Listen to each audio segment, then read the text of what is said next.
this, but the Financial Times got something right, and I mean big time. So there's an opinion piece that calls the U.S. economic boom a mirage and points to the lopsided, brittle quality of the economy. It helps to explain why they say so many Americans will cast votes in anger. Now, I've been pounding the table on this from day one. That stimulus package, it was designed to get people to spend money, including their own savings. The surge in inflation, which continues to hit folks really hard right now, is one of the bad problems, the food insecurity, and this is what people, even with jobs. Now, there's an old saying, right? We all know it. It's called follow the money. So you get $2 trillion, the pandemic bill, and again, it was always designed, folks, deliberately to eventually go into the pockets of the top 1%. We also call them political donors. And I've referenced this great paper out of Stanford that illustrates how aggregate demand and spending habits are exploited to get this money from your pocket. The stimmy check hits, and it's on its way. Sooner or later, it gets to those big-time folks. Now, the old argument that Democrats hate the rich, it still resonates with some people, but I got to tell you, to a much lesser degree, because this last 4 years have been amazing for the top 1% and the educated elite. Now, joining me now, my next guest, Republican Senator Tim Scott from South Carolina. Senator, you've got a list of failures from the Biden-Harris administration. Let's start with just Friday. Oh, yeah.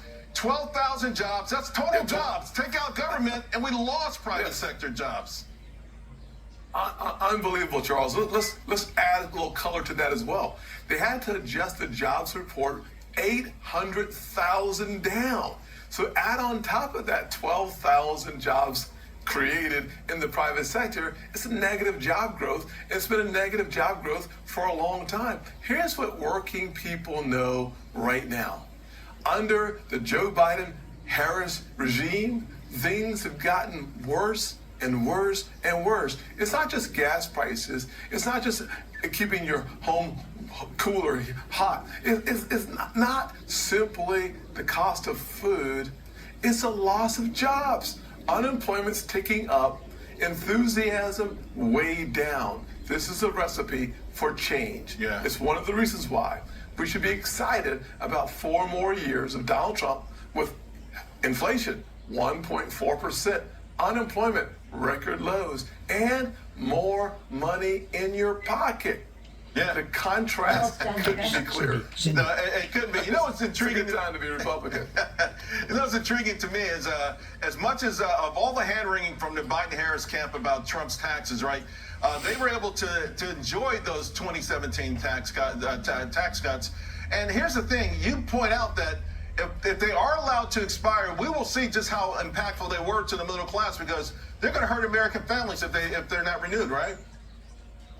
Charles, there's a $4.1 trillion tax increase. On top of that, Kamala Harris wants to take the corporate tax from 21 to 28%. Another $2 trillion. $6 trillion of extra weight on the backs of working class Americans. It's just too heavy.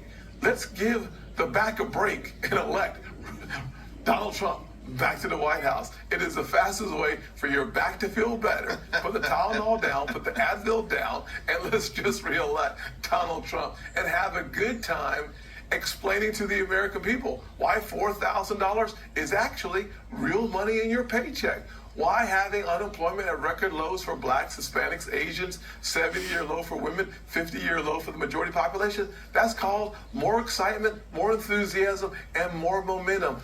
This is an easy choice economically, and from a leadership standpoint.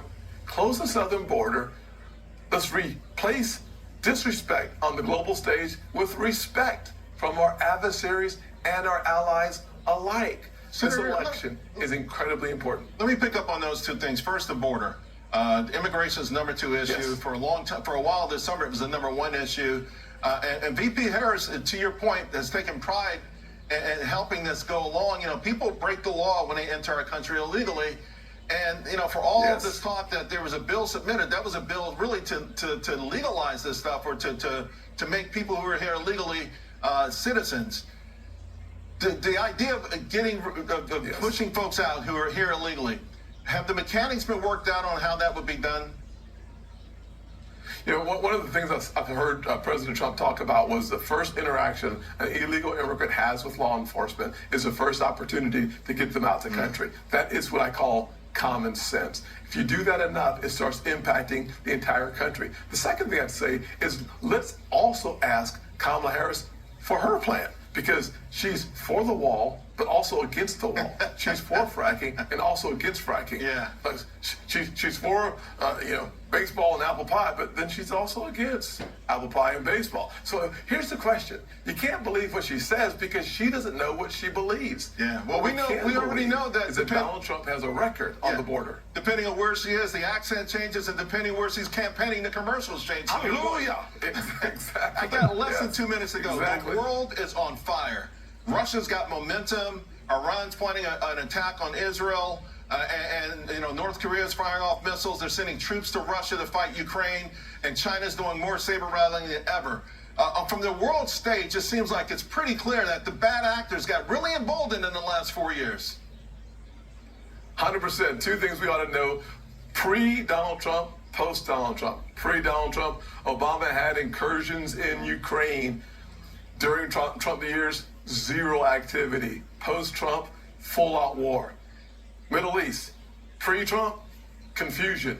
Trump years, Abraham Accords. After Trump, conflict in the Middle East. Clear conclusion: 4 years of Donald Trump brings peace to the Middle East and global stability. That's what we need in a United States president. You get that with Donald Trump. You get more of the same with Kamala Harris. Yeah. That's a sad outcome for the globe, for the world. I sincerely believe that we're ready, that America is ready, our citizens are ready, and the world's ready for a Pax Americana. And I think, to your point, that we could have it again.